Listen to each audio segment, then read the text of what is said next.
boa noite. Estamos aqui retomando nossos estudos do Evangelho de Mateus, né? O pessoal em casa desfrutou de um presente que a gente ofereceu, que foi o episódio especial de 5.000 inscritos, né? Mas em função da gravação do episódio, a gente teve que saltar uma semana aqui em Uberaba, né? Mas o pessoal vai seguir a sequência. E hoje nós estamos retomando os estudos dos versículos, né? Então acho que é importante, antes de apresentar o versículo de hoje, como a gente sempre costuma fazer, retomar um pouco o que a gente estudou por último, né? Então, na nossa reunião sequenciária, nossa reunião do capítulo 12 do Evangelho de Mateus, na última semana, nós estudamos aquele versículo em que Jesus fala dos filhos das gerações futuras como juízes da geração em curso, né? Vossos filhos serão vossos juízes, né?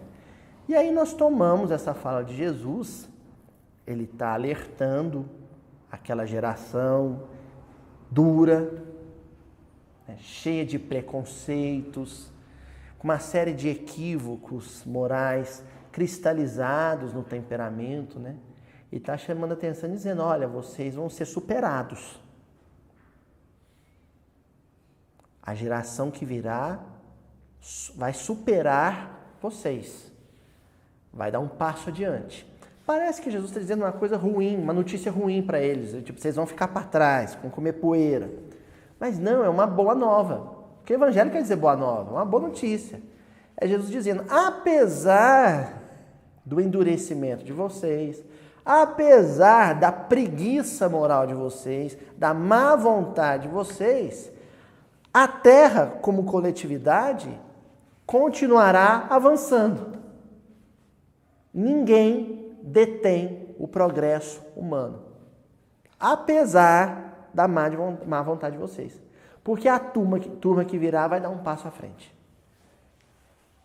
E a notícia melhor ainda é que quando vocês tiverem uma nova oportunidade, ou seja, quando a geração de hoje se constituir uma segunda geração futura, ou uma terceira, ou uma quarta geração futura, vocês retornarão num contexto melhor, num contexto mais civilizado.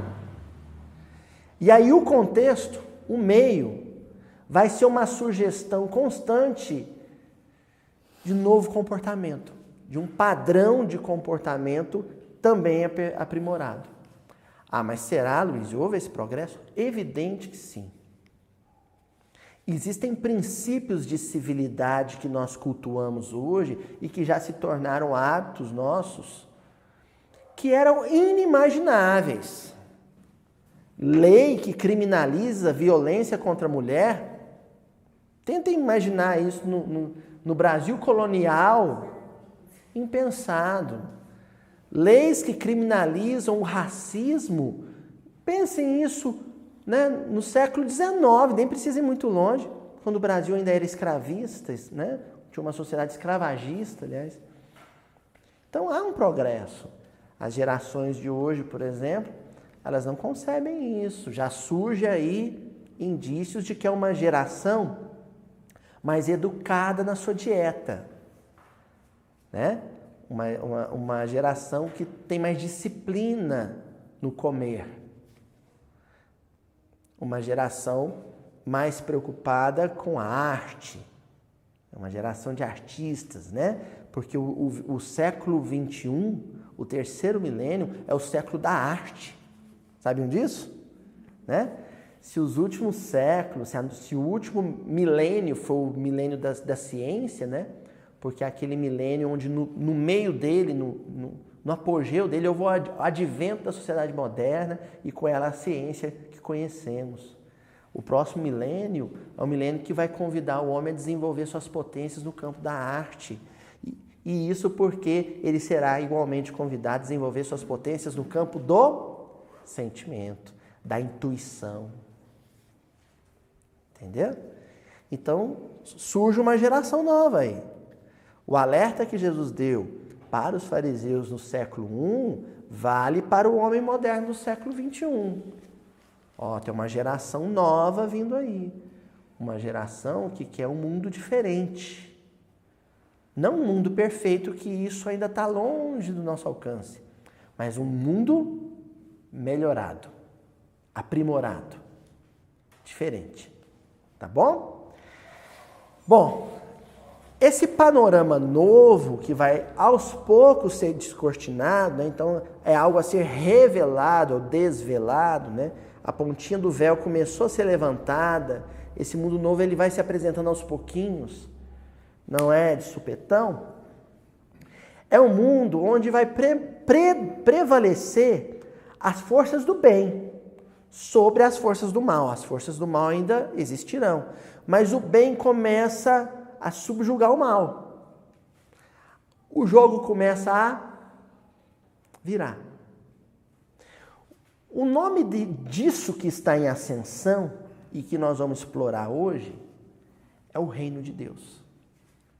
O reino da mentira, da ganância, da ambição, da truculência, da violência, do preconceito, da intolerância, é o reino satânico, o reino do adversário.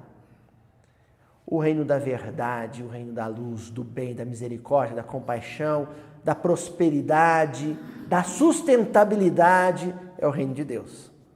Então, o reino de Deus triunfando sobre o reino de Satanás. É uma fala meio maniqueísta, né? E a tradição judaico-cristã, ela tem essa perspectiva escatológica do nosso tempo, de que o bem e o mal vão duelar, né?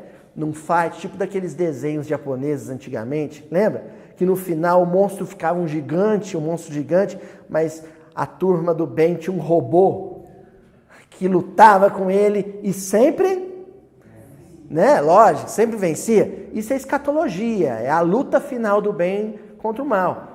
Agora, o que há de novo na visão que a doutrina espírita vai propor para essa escatologia judaico-cristã é que esse conflito bem e mal não é algo que se dê no campo externo. É alguma coisa que vai acontecer, que vai se efetuar na intimidade. Isso muda tudo. Entendeu, Renan? Isso muda completamente a história. Tá bom?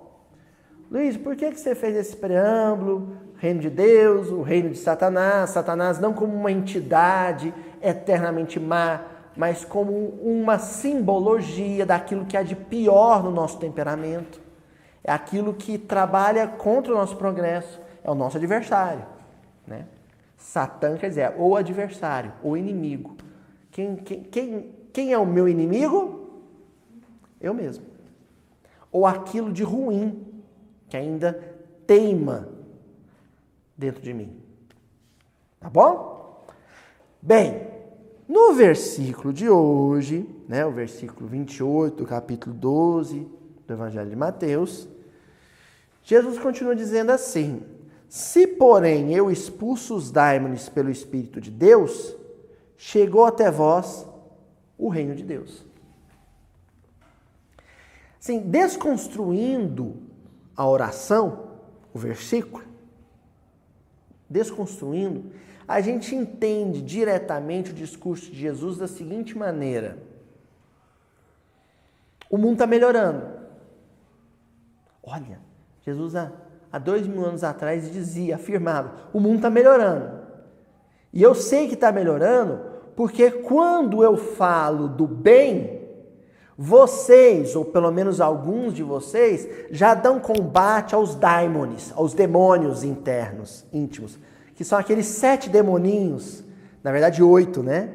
Que são 7 pecados capitais e mais o 8º demônio, que é o medo. Lembra que a gente estudou isso? Então Jesus está afirmando, eu sei que o mundo está melhorando, porque já tem gente em luta. Isso é um sinal de que o reino de Deus já está entre vós. Tem gente lutando contra os demônios íntimos. É o que o versículo está afirmando.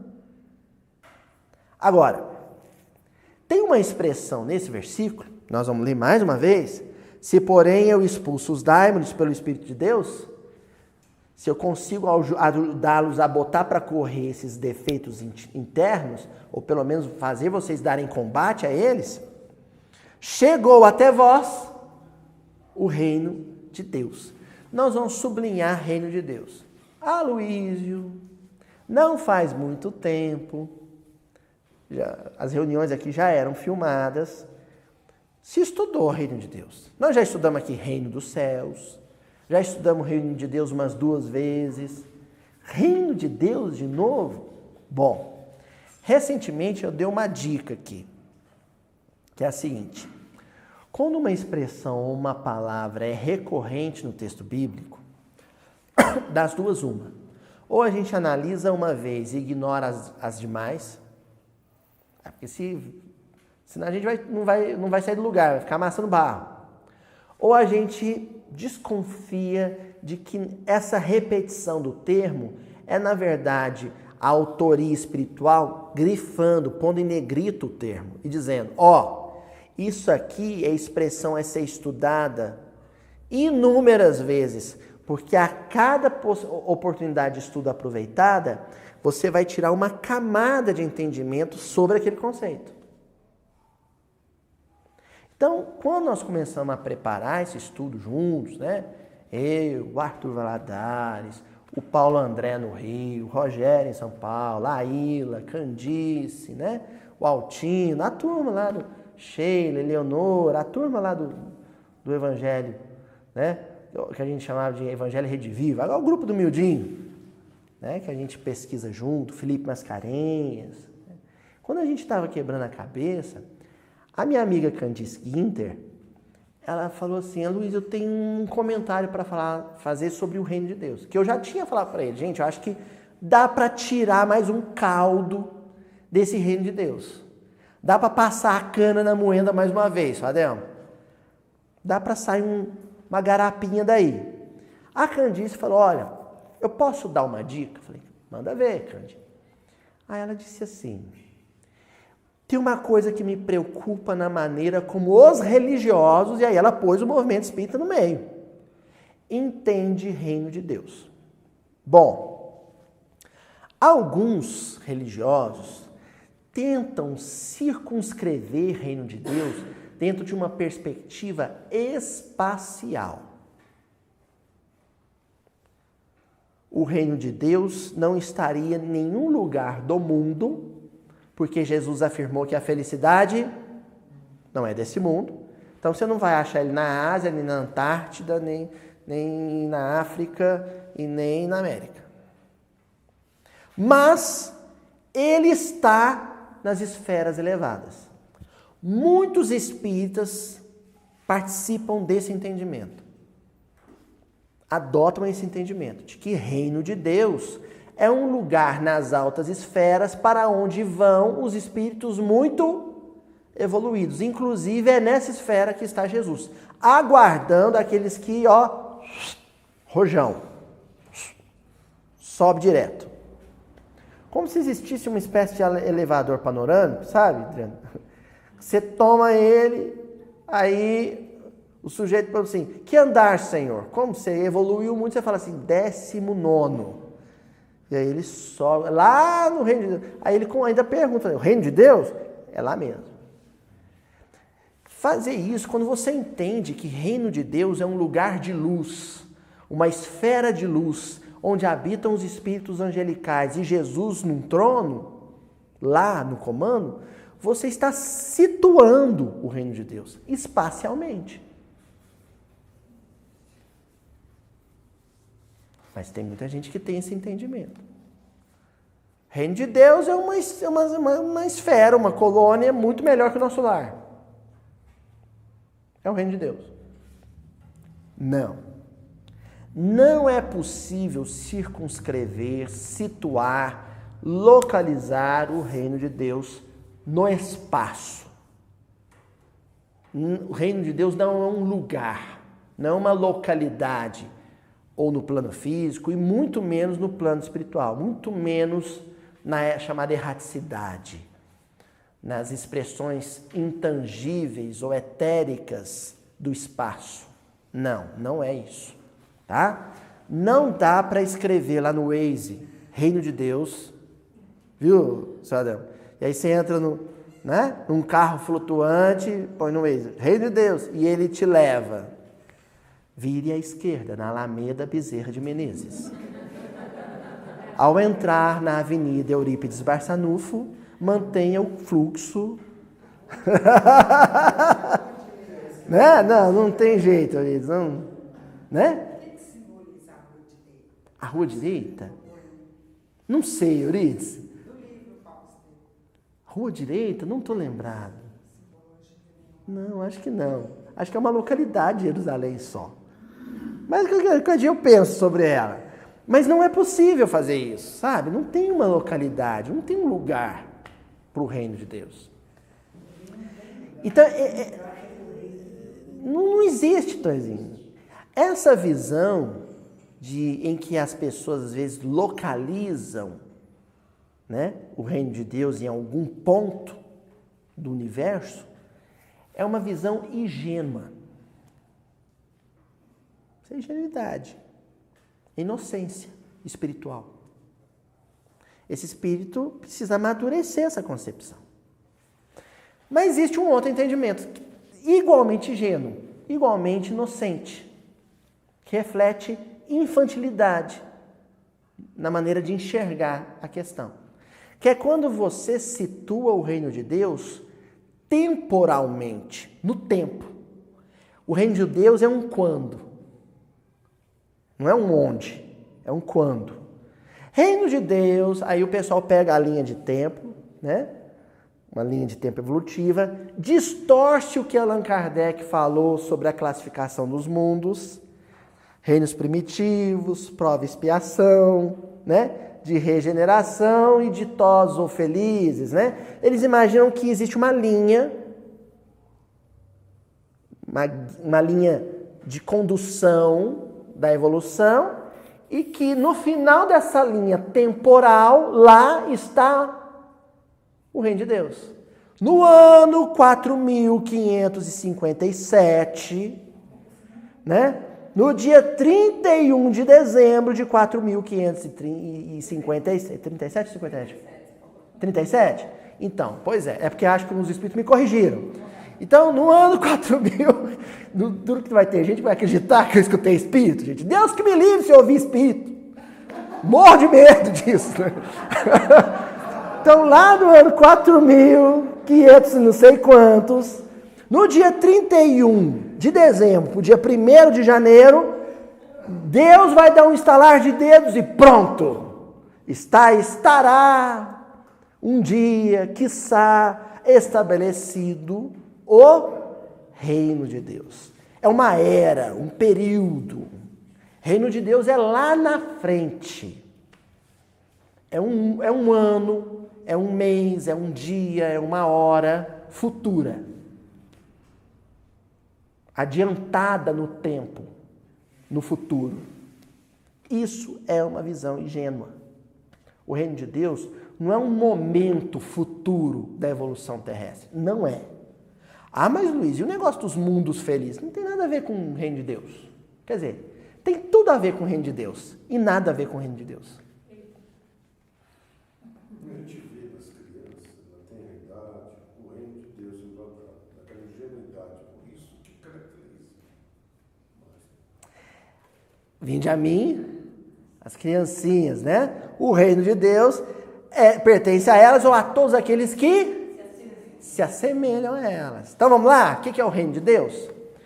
Quando um menino, uma criancinha de 5 anos, está no aniversário dela e o papai e a mamãe estão com ela no colo e ela olha o papai e a mamãe dão um beijinho, um selinho e depois beija ela e ela se sente amada e ela sente amor por todo mundo que está ali cantando parabéns para ela. Ela está onde? No céu. Reino de Deus. E ela está quando? No céu. Reino de Deus. Então é um estado de espírito. É um estado de espírito perpétuo, permanente. Ninguém poderá levar de Deus se não nascer de novo. Não, se a gente der essa ideia de sucessibilidade, Aí dá uma ideia de quando. Vamos dar exemplos. Assim, Alcione Villamil, encarnada, trancafiada numa masmorra da Inquisição Ibérica, estava onde? No reino de Deus. Como assim, Luiz? No plano físico, a mulher de Sírios. Ó, a mulher. O anjo. O anjo Alcione é de Sírios. Está na terra. Eca. Está na terra com o Zé Povinho, né? Na terra. Olha só, na Espanha, da perseguição inquisitorial e trancafiado numa masmorra da Inquisição. Cheia de rato, sujeira, um lugar cheio de mofo, úmido. Naquele lugar, ela estava no reino de Deus? Como é que eu sei? Porque quando o algoz dela, Carlos Clenanga, entra na cela e pede perdão para ela fala assim, eu não tenho por que te perdoar, porque eu não estou magoada com você. Porque ela diz isso, e porque isso que ela disse era sincero, eu posso afirmar que naquele lugar horrível, aquele lugar horrível era para ela o reino de Deus. Fala para ela, ó, você quer participar do reino de Deus comigo? Aqui, nesse lugar, não odeie mais ninguém. Agora outra perspectiva. Lá, 2.500 anos atrás, ou seja, 500 anos antes de Jesus, quando Sócrates é aprisionado e obrigado pela autoridade ateniense, tirânica, a beber a cicuta, ou seja, quando ele é executado envenenado, acusado de corromper a mocidade, naquele dia ele faz isso sereno, sem odiar ninguém. Naquela época, naquele naquele momento da linha de tempo civilizatória, há 2.500 anos atrás, nós não estamos falando de 2.500 anos na frente, há 2.500 anos atrás, Sócrates já havia chegado no reino de Deus. Aquele tempo já era o reino de Deus para ele. Há 2.500 anos atrás. Ele já tinha chegado no reino de Deus. Então não é um quando. Quer dizer, pode ser qualquer quando. Pode ser qualquer onde. Pode ser qualquer época, pode ser qualquer lugar. Reino de Deus é dentro da gente.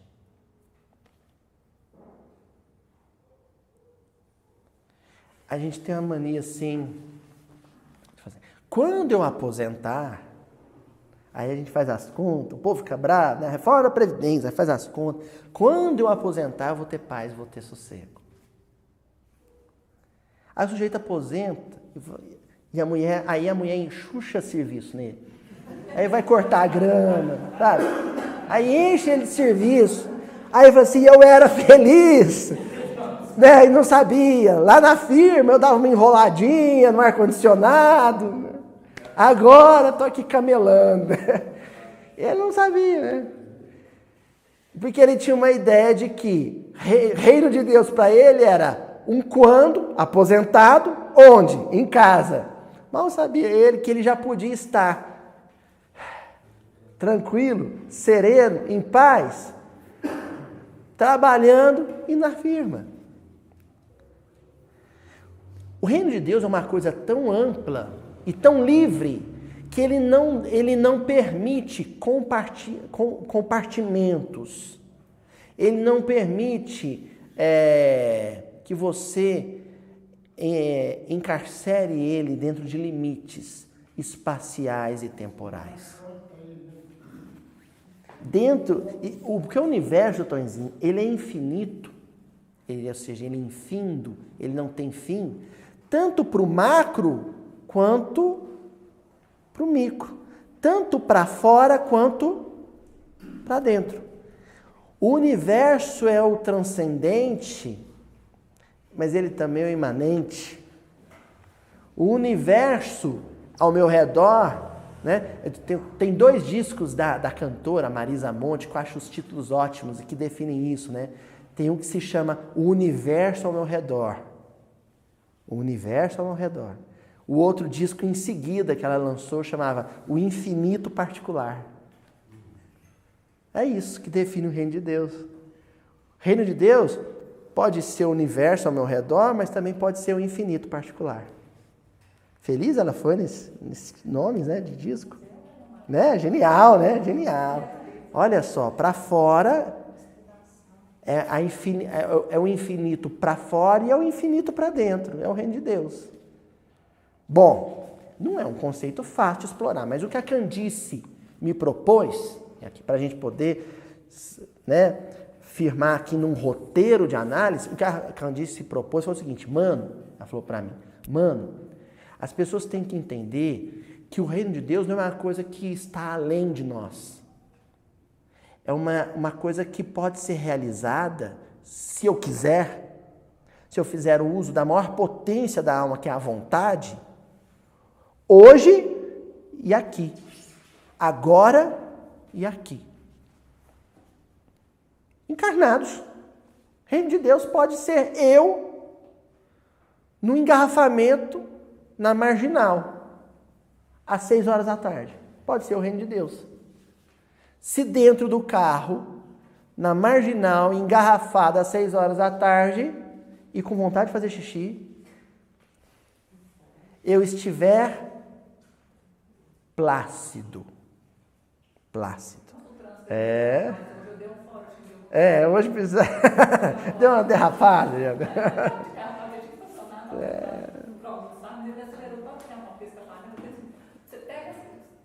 Sei, né? Vai passear, né? É complicado. Aí nesse momento a gente pega e está no inferno na terra. Aí é o reino de Satanás, né? É o reino do adversário. Ali triunfou o adversário. Vamos tentar entender isso através de metáforas. E Jesus era o mestre das metáforas. Ele é o mestre de tudo, né? Inclusive das metáforas. E Jesus usava muito as metáforas da natureza. Porque a natureza é um livro vivo a ser estudado, né? Então, lá no livro Jesus no Lar, no capítulo 4, tem uma lição que se chama a lição da semente. Olha que coisa incrível. Jesus vai usar a semente para explicar o reino de Deus. Então ele pega e diz assim para os discípulos, lembrando que o Jesus no Lar eram os cultos, né, em torno das escrituras realizados na casa de Pedro. A ideia do reino divino é assim como a semente minúscula do trigo. Olha, a gente já imagina uma coisa grandiosa, né? Reino de Deus, né? E Jesus, o exemplo que ele vai usar é o grão de trigo. Todo mundo que já viu um grão de trigo, né? Não é nem um grão de arroz, é menor. É o grão de trigo.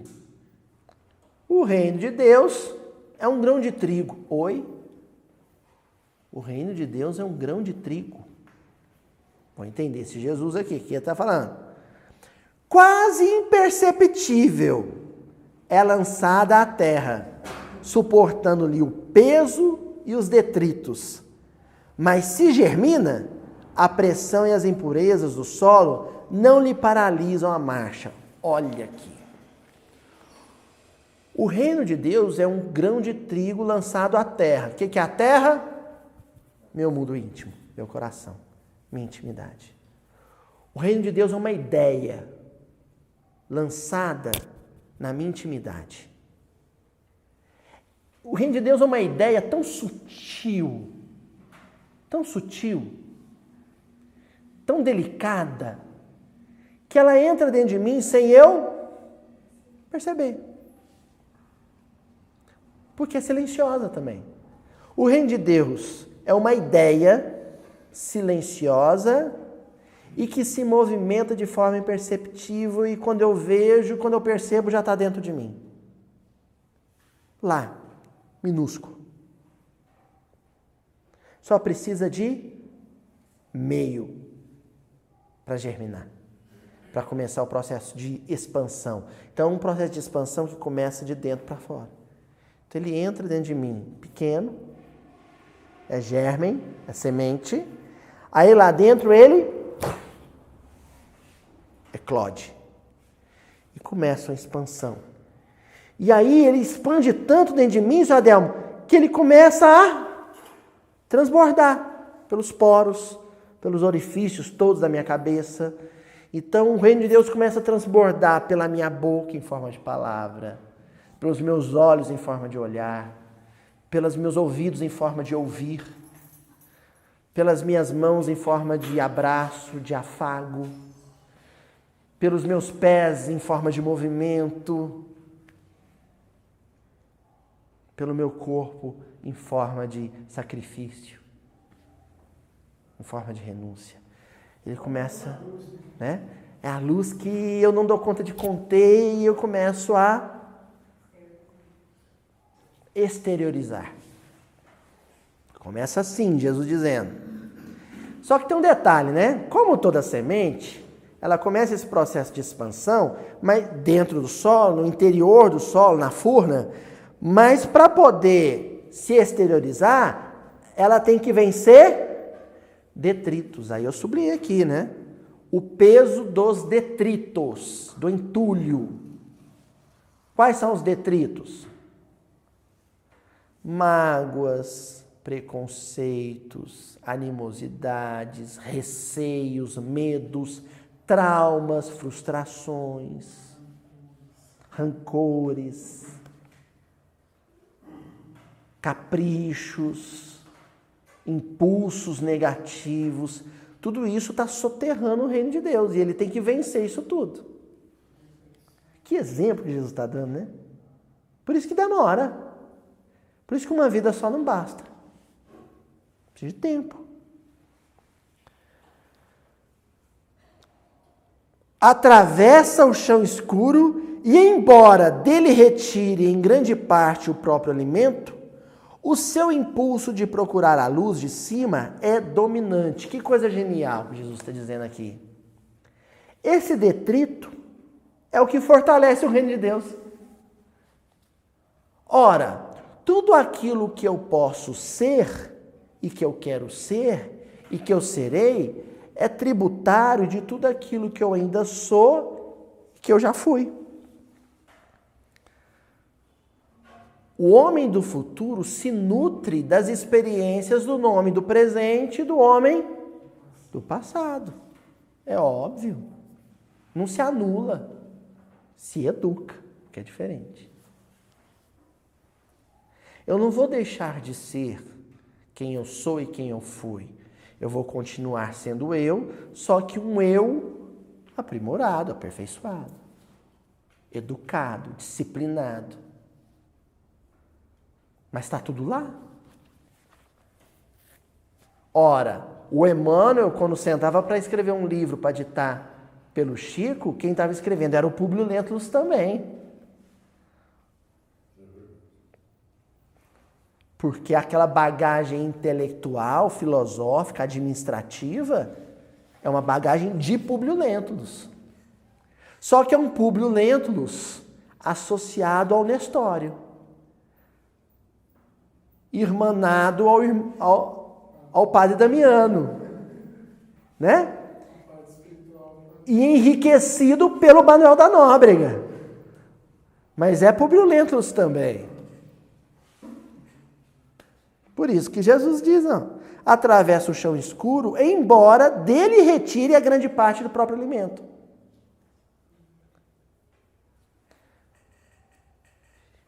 E frutifica para o bem de todos. Olha só, que bacana. Aí aquele grão se exterioriza, germina, vira broto. Isso. Passar essa fase do crescimento em todas as intempéries, é a sagrada terra que faz produzir. Exatamente. E essa terra é a nossa personalidade, é tudo que a gente é a somatória de tudo. E vai vencer. E vai romper a carapaça. Porque a exteriorização do reino de Deus já semeado em nós é uma questão de tempo. Só isso.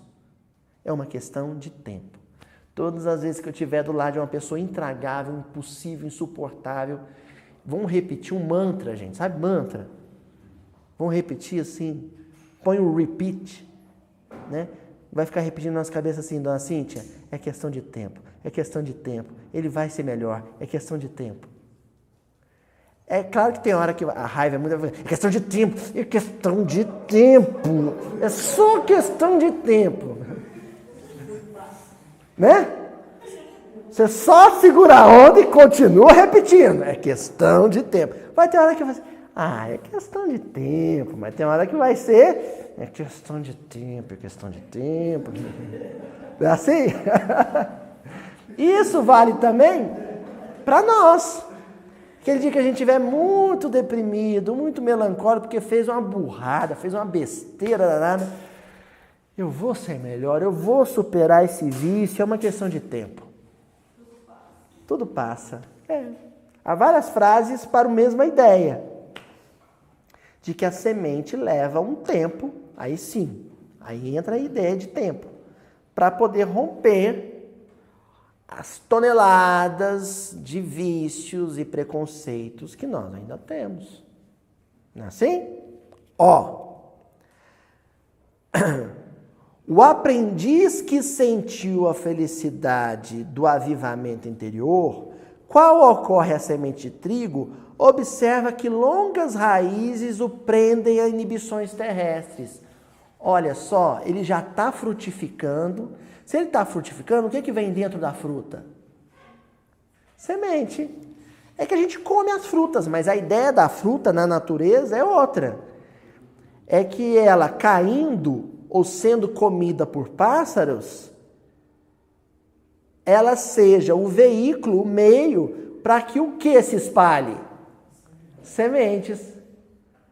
Então, os nossos gestos, os nossos atos positivos, generosos, são frutos que penderam de nós e que têm por objetivo semear outras terras, outros solos, outros corações. Agora, isso tudo vai acontecer com as minhas raízes ainda presas aos solos, ou seja, o meu pretérito, o meu histórico é de um homem que viveu equívocos. Não se anula isso. Só que vira outra coisa. Né? O que é a figueira seca que Jesus amaldiçoou? É aquela árvore que só se apega ao solo.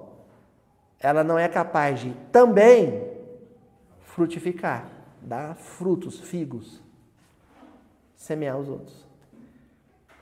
Então, quando o Emmanuel escreve há 2000 anos, olha que bonito. Emmanuel escrevendo há 2000 anos é a raiz buscando nutriente no solo na qual ela é presa, ou seja, o homem de hoje buscando na memória as experiências do homem do passado, mas com o objetivo de transformar nutriente em fruto, ou seja, transformar a experiência em obra, em literatura, para espalhar o quê? Sementes. Há 2000 anos é um fruto dessa árvore, que ainda tem as suas raízes, né? Lá, então a gente vai buscar na experiência do passado nutriente, como a raiz faz, mas para metabolizar e transformar isso em fruto e semear. Se não der fruto, é figueira seca. Age constantemente na esfera de que se fez peregrino em favor do bem geral. Não encontra seduções irresistíveis nas flores da jornada. Olha, esse homem onde o reino de Deus, o grão de trigo já germinou, já virou planta, para ele, a tentação, o convite ao mal, não é mais uma sedução irresistível. Para quem conhece Jesus e para quem já espalhou algum bem em nome de Jesus, a tentação nunca é irresistível. Ela pode ser dura, pode ser difícil, pode ser pesada, Pode ser poderosa, mas irresistível não é. Se existe 10% de possibilidade de você resistir, então ela não é irresistível. Só se houvesse 100% de possibilidade de você não resistir. Aí isso é fatalismo, aí isso não existe no universo. Aí é Deus sendo derrotado. O que derrota Deus? Nada. Não existe sedução irresistível, convite irresistível. Para quem o reino de Deus já virou plantinha, já virou mudinha, já virou renovo, rebento. Né? É a música lá, arvorar, lá do Morro Alto, né? Do brotejo a galhada e eis a flor, chapadão entre terra e calhaus a raiz. Avançar a centelha, a semente, a centelha e o fulgor. Sobre coração, sob a pele e o pulsar, cicatriz. A cicatriz é a ferida do passado, é a experiência vivida. Né? Tá lá. Mas a árvore já se aventura ao processo que é bem das árvores, e daí o exemplo da árvore da vida, da árvore do evangelho, que é o processo de verticalização. Todo movimento arbóreo, ele é um movimento vertical, de verticalização, de ascensão, de busca do alto, daquilo que é de superior. Nós somos árvores, presas ao nosso pretérito. É isso. Tá? Esse é o exemplo que Jesus está dando. E aí ele finda esse exemplo do Jesus no lar, dizendo assim: em razão disso, ainda que o discípulo guarde os pés encarcerados no lodo da terra, pés, sentimento. Ainda que o discípulo guarde os pés encarcerados no lodo da terra, ainda que o meu passado não seja lá essas coisas, e que volta e meia ele apareça na minha personalidade de uma forma ou de outra, o trabalho infatigável do bem, no lugar em que se encontra, é o traço indiscutível de sua elevação. Para Deus, o que conta não é o esterco que a raiz absorve, é o fruto que o galho distribui. Ainda bem que gravou, que eu não sei se eu repito essa não. Vou anotar. Para Deus conta é os gestos bons. Jesus não importa para ele, sabe? É o que ele diz para Paulo na estrada de Damasco. O homem viveu 60 anos, 60 e poucos anos. 30 anos antes, era uma pessoa terrível. 30 anos depois, um ser humano incomparável. E Jesus na estrada de Damasco falou assim: olha, não me interessa o que você fez até hoje. O que você fez até hoje, para mim não serve para nada e não, sabe? E não é problema meu, é problema seu. Me importa, me interessa o que você será e o que você fará de hoje em diante. Lança a mão do teu arado sem olhar para trás. Vou comentar esse versículo lá em Araraquara agora, dia 24. Combinei com o pessoal lá que ia comentar esse versículo. Lucas, né? Lança a mão do teu arado. Lançar a mão do arado é abraçar o serviço. Mas você já pensou que caminho de rato que ia ser se o sujeito pegasse o arado, seu Murilo, e ficasse, sabe? Olhando para trás? O caos. Não tem jeito. Quem fica olhando para trás,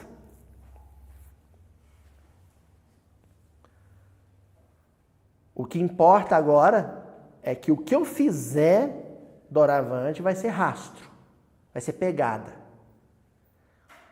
Quanto mais concentrado eu tiver no presente e no futuro, mais certinho vai ser o sulco, né? O rastro que eu deixar atrás de mim. E a minha história vai estar sendo reescrita, reinventada por mim mesmo. Lá no livro Alvorada no Reino, então o título já diz tudo, Alvorada do Reino, Reino de Deus. E aí o Emmanuel, ele escreve um prefácio, os prefácios do Emmanuel são incríveis, né? Os prefácios do Emmanuel são maravilhosos, são do tamanho da obra que ele está apresentando.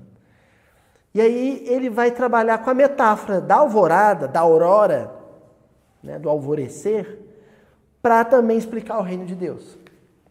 Então o Emmanuel começa dizendo assim: comparemos os prenúncios do reino de Deus em nós com a alvorada de cada dia. Estão entendendo por que o Gladstone escreveu lá a letra de Aurora, fez a canção com o Tim? Está falando do reino de Deus. A letra, né, a canção Aurora, o tema dela é o advento do reino de Deus. Então, tem gente que canta a Aurora como se a Aurora, a canção Aurora, estivesse falando de um quando, de um momento coletivo da humanidade. Não. A aurora, a alvorada do reino, já aconteceu para Paulo lá no século I, e num lugar chamado Estrada de Damasco. A alvorada, né, a aurora, já aconteceu para Pedro lá no século I, e num lugar chamado Praia de Cafarnaum. É uma conquista individual. E é até difícil de você falar de um dia e de uma hora. Eu falei séculos, o século I, porque para Paulo, a alvorada do reino aconteceu ao longo de 30 anos. Para Pedro, foi ao longo de 3 anos. Para outros, vai ser ao longo de 3 séculos. E para outros, ao longo de 3 milênios. Porque é um processo íntimo e intransferível. Ninguém vai viver isso para mim, no meu lugar. Continua Emmanuel. O sol que nos sustenta não aparece de jato no firmamento. Como é que é a aurora, gente? Vamos lembrar. Quem acorda muito cedo aí? Quem aí tem o hábito... Se o Adelmo dorme até 11 horas da manhã, que eu sei. Adelmo, terrível. Para tirar esse homem da cama, não é, dona Joana? É um custo para tirar esse homem da cama, né? Isso aí não é muito pegar no serviço, não. Isso aí é folgado, né? O seu Adelmo trabalha até dormindo, né? Ele desprende do corpo, quer serviço. Então, seu Adelmo, quando o senhor vê a alvorada, tá indo para a roça, tá lá, pega a estrada e olha no horizonte a alvorada. Você marca lá, né? Tantas horas. É assim, ó. Pronto. Tá de noitão, escuro e de repente, dia. É assim? Como é que vai acontecendo? Não é? Se você pega e fica olhando para o horizonte, você vai acompanhando aquele processo lento. Se você distrair um pouquinho com alguma coisa na paisagem, quando você vê, nossa, o sol já está todo no firmamento já. Você perde aquilo. Mas é um processo lento. É devagar. Aos poucos, a luz vai vencendo a escuridão, né? O dia vai triunfando sobre a noite gradativamente, paulatinamente. É um processo. O reino de Deus é assim. Então me dá medo, assim, essas perspectivas, que o pessoal fica datando as coisas. O pessoal não entende. O Chico fala umas coisas, sabe? Umas coisas, assim, de um alcance, que o pessoal fica na nata daquilo, na casca, no verniz daquilo, e não entende a profundidade. O Chico falava de marcos de desenvolvimento, mas é um processo lento. Hoje eu entendo isso por causa que eu tive filho. E porque o pediatra fala conosco sobre os marcos de desenvolvimento. Né? Em cada etapa do desenvolvimento do Francisco, meu filho, Tem lá, ó, agora rola na cama. Ó, agora, não é assim, Cris? Agora fica sentadinho. Ó, agora começa a coçar a gengiva. Agora aparece o primeiro dentinho. Não é uma coisa assim, pronto. O bebezinho virou um meninão. Não é assim. Para você conseguir acompanhar esse desenvolvimento da criança nos primeiros 12 meses de vida, que é a aurora da infância, né?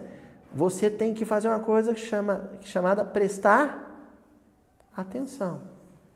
Você tem que manter o foco e ficar prestando atenção. Aí você vai percebendo os marcos de desenvolvimento e se encantando com cada um. A humanidade é isso. Nós andamos tão distraídos com os nossos ganhos que nós não prestamos atenção nos pequenos progressos que a humanidade está realizando e que são sinais de melhora. Essas datas que às vezes o Chico fornece não são datas absolutas, são indicativos.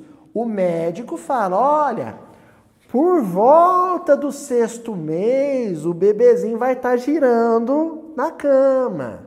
Mas pode ser no finalzinho do 5º, quando pode ser no finalzinho do 6º. É ali, ó. Mais ou menos ali. Porque senão o papai ingênuo... Sabe quem é esse pessoal que fica com esse negócio de data limite?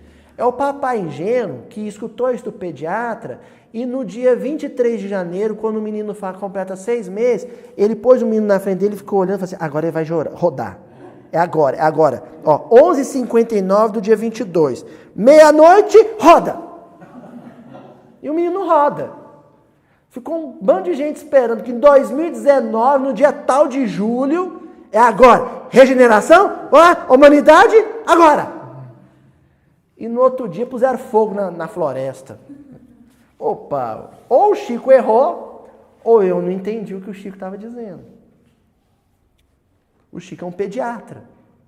Ele fala, olha, existe aí um período que ele vai assinalar um marco de desenvolvimento coletivo para a humanidade. Mas o reino de Deus não vem com um desenvolvimento só. É uma sucessão de saltos de desenvolvimento que somados, reunidos, compõem a chamada alvorada do reino. Ó, como é que é a alvorada? Primeiro o galo canta, é assim?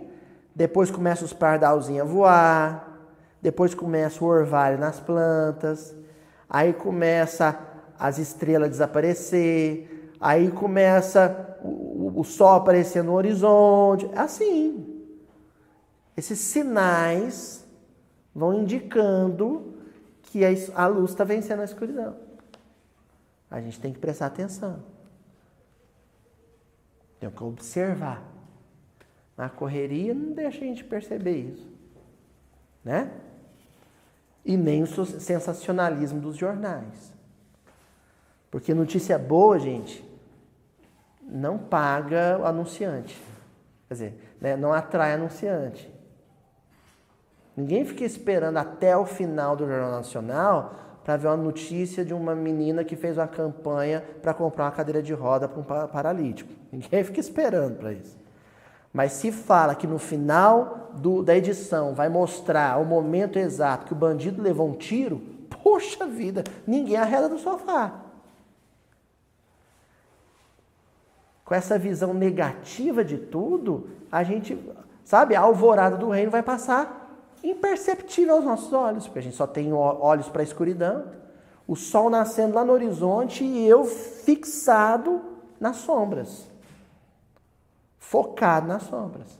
Não vou ver o dia nascer. De repente é dia, mas eu não assisti o processo, não acompanhei o processo. Os núcleos luminosos, somente pouco a pouco, aumentam em brilho e número, até que as sombras necessariamente extintas abandonem os céus, para que o sol resplandeça e alimente todas as vidas que evoluem na Terra. Somente pouco a pouco. O processo de liquidação das trevas, anotem isso aí, gente, mentalmente. O processo de liquidação das trevas é sutil e vagaroso. Sutil e vagaroso. Não entenderam? Deus é ninja. Sabe? Deus não é o Conan o Bárbaro. Lembra do Conan o Bárbaro?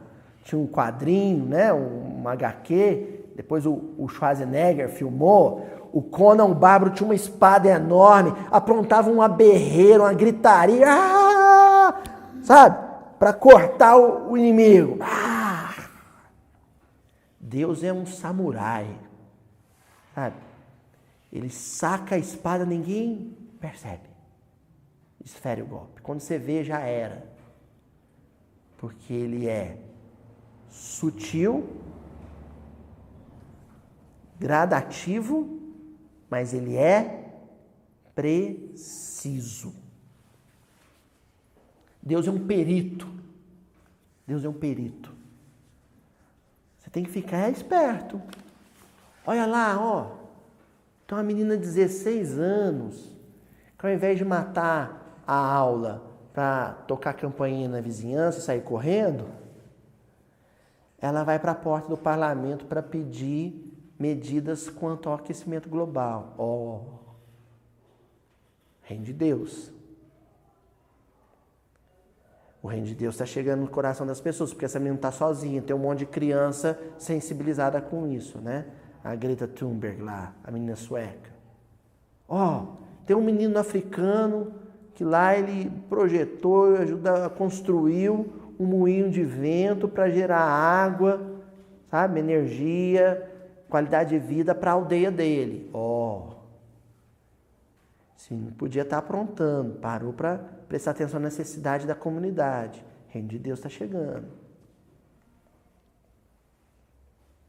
A Aninha vem toda quarta-feira escutar um velho barbudo falar 1h30 em cima de uma palavra. Menina de 12 anos, 13 anos. 13 anos. Olha o reino de Deus chegando. Entendeu? A gente só tem que prestar atenção, mas é um movimento sutil. Não é barulhento. Não é escandaloso. É discreto. É isso. A movimentação da luz avançando sobre as sombras é um movimento discreto, elegante, contínuo, incansável e discreto. Tá? Atravessando dificuldades numerosas, vamos assim multiplicando os valores espirituais em nós mesmos, rejubilando-nos com os pontos de luz interna que vamos adquirindo. Aí, sabe o que você faz? Quando você perceber que você já tem sensibilidade para perceber o bem fora, a menina ativista ambientalista sueca, o menino voluntarioso na África, né? A criança dócil e terna do filho do meu amigo. Quando você começar a ser capaz de ter sensibilidade para perceber luz fora, aí é hora de você pegar a atenção e o foco e jogar para dentro. E começar a identificar em você que tipo de atitude, comportamento, ideia e sentimento já é nobre. E se agarrar a isso.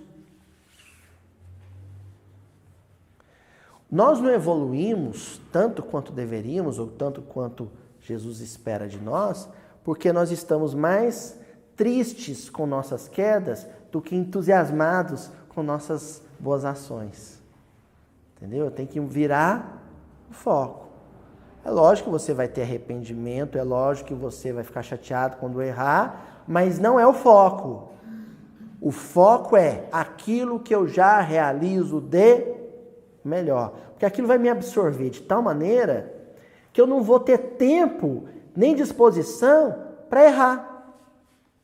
Eu vou estar tão focado naquilo que eu já realizo de positivo de produtivo, de benéfico, que não vai sobrar nada do Aloísio para aquilo que é negativo, aquilo que é vício, aquilo que é equívoco. Tá ok? Lá no livro Vinha de Luz, no capítulo 177, tem uma lição intitulada Edificação do Reino.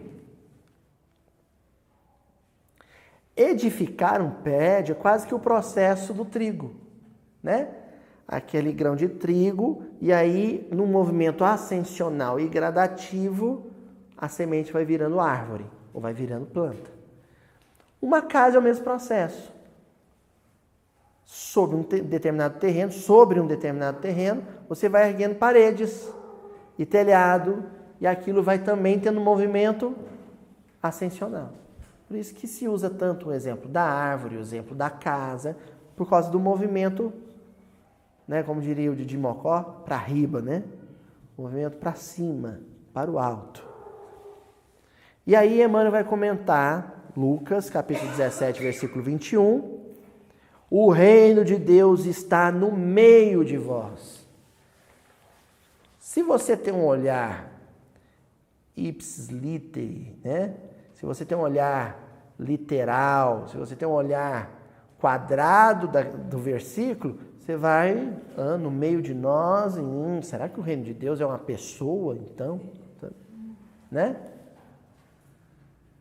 No meio de nós, adentro, no meio de nós. Pensa no centro da minha personalidade, o núcleo da minha personalidade, o cerne da minha personalidade. Ali está a semente, ali está o grão de trigo, ali. Na região mais profunda, mais interior daquilo que eu sou. O reino de Deus está no meio de vós. Então, o processo do núcleo, é um movimento do núcleo para a periferia. E ascensional. Então, é uma espiral. Uma espiral. É um movimento. Né? Do centro para a periferia. E quando o movimento repete, eu já estou em outro patamar de evolução. Então, eu vou subindo. Entendeu? Nem na alegria excessiva, que ensurdece, e nem na tristeza demasiada, que deprime. Ora, se ele está no meio, no centro, então ele não está nos extremos. Sabe do que o Emmanuel está falando aqui? De equilíbrio. Como é que os budistas cumprimentam, saúdam a vida, né? Saúdam a natureza? O que é esse movimento? Para rezar? Não, isso é simbólico. Siddhartha Gautama, debaixo, a sombra de um salgueiro, se não me falha a memória, né? A sombra de um salgueiro, ele olha para um lado, está o sol brilhando, olha do outro lado, está a lua, o dia e a noite, né? E aí ele fala assim, não, o caminho da iluminação não é nem o sol, nem a luz do sol, nem a luz da lua, é os dois juntos. Então ele faz esse movimento do meio. O reino de Deus está no meio, no centro. Quando a gente fala, fulano é uma pessoa centrada, é uma pessoa sem extremos. Ela está sempre num ponto de equilíbrio. Aí ele começa falando de emoção. Nem na alegria excessiva, que ensurdece, nem na tristeza demasiada, que deprime. Aquela história, eu já contei aqui, né, do Sr. Arnaldo Rocha, quando ele ia rir, o Sr. Arnaldo tinha uma gargalhada gostosa, assim, engraçada, né, bem expansivo. E o Chico ria também, mas chegava bem no ouvidinho e falava assim, meu filho, não mostra todos os dentes. Né? Ou seja, até a alegria tem que ser uma alegria ponderada, temperada, né? E também a nossa tristeza não pode ser aquela novela mexicana, sabe? Mundo cruel, né? Tem que ser uma coisa também medida, ponderada, temperada. Nem na ternura incondicional que prejudica, nem na severidade indiscriminada que destrói. Olha a educação dos filhos aí. Quem que é o bom pai? O bom pai é aquele em que o reino de Deus já começou a germinar dentro dele. E ele germina em forma de equilíbrio. E o que é equilíbrio na paternidade? Não é o pai que passa a mão para tudo, né? Passa pano em tudo que o filho faz, toda a sujeira que ele faz, o pai está lá para limpar sujeiras, né? Aquela ternura tola, boba. Tem uns pais que é bobo, né? Os pais bobão, né? Tudo que o filho faz tá bonito, né? E quando o filho faz um negócio de errar, tadinho. Ele é novinho, ele vai aprender, né? E aquele outro pai também, que é o pai tirano, né? Que quer controlar a vida do filho, determina a faculdade que o filho vai fazer, você vai fazer tal curso, determina onde o filho vai morar, não, você não vai mudar de cidade, aqui que você vai morar, e determina o que o filho vai fazer, com quem que ele vai casar, não, essa moça, esse rapaz não serve para você. Não pode também, que aí é o pai que controla demais. Enquanto um é permissivo, o outro controla demais. Você tem que buscar o equilíbrio. Luiz, é tão difícil. É difícil, gente. Que nem fazer doce de abóbora. Acertar o ponto, você vai jogar muito tacho fora. Mas uma hora, né? Você puxa lá a pá e pelo esticar do doce, você sabe o ponto. Tá no ponto. Desliga o fogo. Esse é o ponto.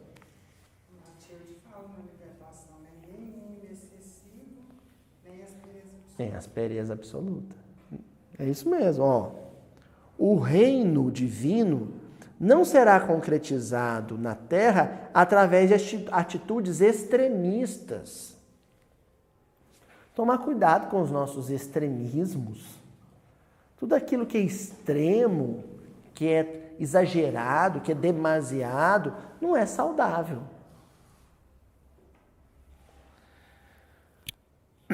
O próprio mestre asseverou-nos que a sublime realização está no meio de nós, seja na proporção mais íntima, na proporção mais profunda, então esse é o primeiro significado, e também porque não está nos extremos, está sempre num ponto equidistante de qualquer expressão emocional, é o ponto de equilíbrio, o ponto de ponderação, de discernimento, de prudência.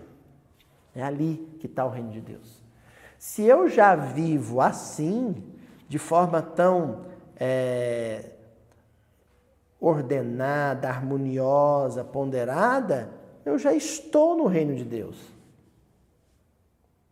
O reino de Deus é tudo aquilo que eu faço dentro desses parâmetros de equilíbrio, desses padrões de equilíbrio. Isso é o reino de Deus. Tá ok? Estamos finalizando aqui. E aí nós vamos para o livro Cartas e Crônicas. Então agora é Humberto de Campos, no capítulo 5. O caminho do reino. Essa passagem aqui é muito curiosa, porque é a história de Jesus com um dono de extensos vinhedos, que era o Zacarias. Jesus faz uma palestra sobre o reino de Deus. E o Zacarias era um judeu que tinha aquela concepção ingênua que eu falei, de que o reino de Deus era um lugar no mundo, né? Então ele vira para Jesus e fala: Senhor, esse reino de Deus que você falou é um lugar maravilhoso demais. Onde é que ele fica?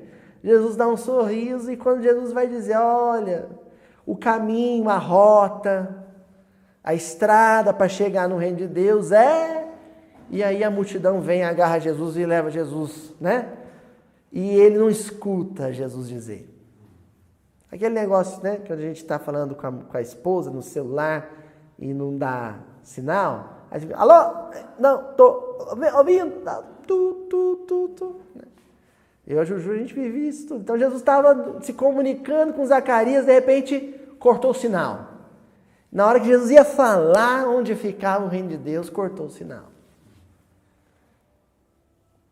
E aí, anos mais tarde, Zacarias reencontra Jesus na ladeira do Calvário. Quando ele vê Jesus indo ser crucificado, ele pensa, nossa, vão matar o homem. E ele vai morrer sem me contar. Logo agora, ele aproxima de Jesus e fala assim, vou aproximar, quem sabe ele ainda, tadinho, eu estou vendo que ele está sem condição, mas quem sabe ele não consegue falar, BR-262, né? Então, né, a Dutra, rodovia Fernão Dias, quem sabe ele sussurra e aí pronto, quilômetro 20, né? E ele aproxima de Jesus, Jesus abraça a cruz, olha para o madeiro, olha para as pedras do caminho onde ele ia pisar descalço, olha para a ladeira, no topo, o lugar onde ele ia ser crucificado, vira para o Zacarias e fala, Zacarias, esse aqui é o caminho, essa aqui é a rota. A rota do sacrifício. Aloísio, por que a rota para a edificação do reino de Deus, ou para a germinação do reino de Deus, ou para o encontro com o reino de Deus, é a rota do sacrifício? Por causa da própria palestra que Jesus faz. Então vou ler rapidinho aqui como Jesus descreve o reino de Deus e vocês vão entender por que é a rota do sacrifício. Olha o que Jesus tinha falado para Zacarias. O reino de Deus será por fim a vitória do bem no domínio dos homens. Os filhos de todos os povos andarão vinculados uns aos outros, através do apoio mútuo. Esses dias eu vi aí na Itália, o primeiro-ministro da Itália está caindo, uma crise política danada, porque tem parte dos italianos que não aceitam a presença de imigrantes, que ainda tem noções de nacionalidade muito arraigadas, de fronteira muito arraigadas, né? Eles ainda não conhecem aquele verso de Carlos Drummond de Andrade, quando ele diz assim, eu sou anterior às fronteiras, né? Eu estou antes disso, ou para além disso. Fronteiras. Se tem uma coisa que é atrasada, que é um negócio de sinal de atraso evolutivo do orbe, é a existência de fronteiras. Bandeiras, hinos. Esse negócio de fronteira, sabe? De bandeira, de hino, é um negócio que na nova era, gente, vai ser uma coisa cafona.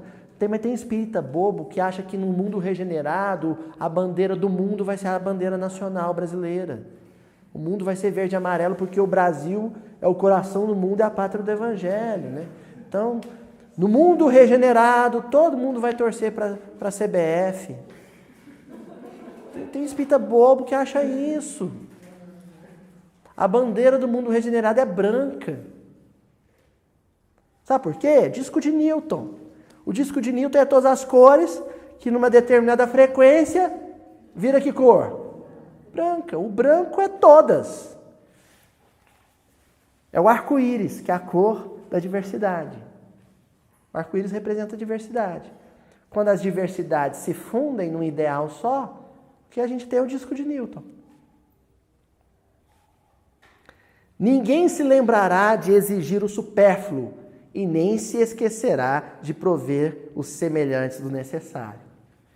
O sujeito não vai querer mais para si o supérfluo, o luxo, o capricho, mas também não vai suportar viver sabendo que falta o necessário para o outro.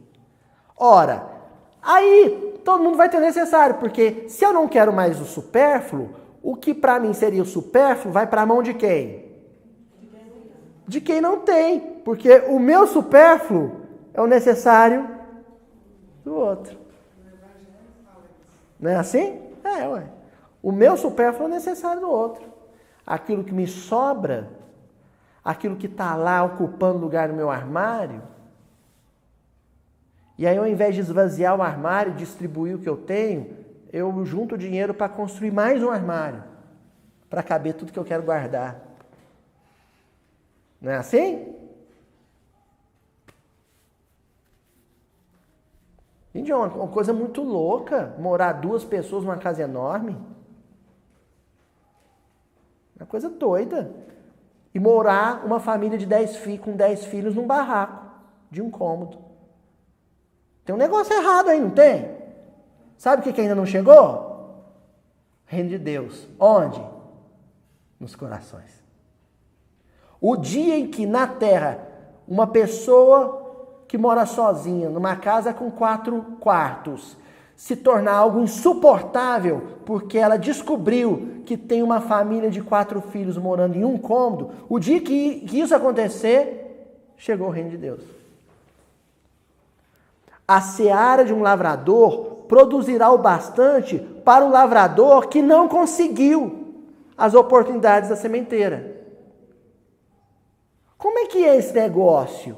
Numa plantação de soja, é tanta soja, que às vezes o sujeito tem que queimar a soja para valorizar o produto.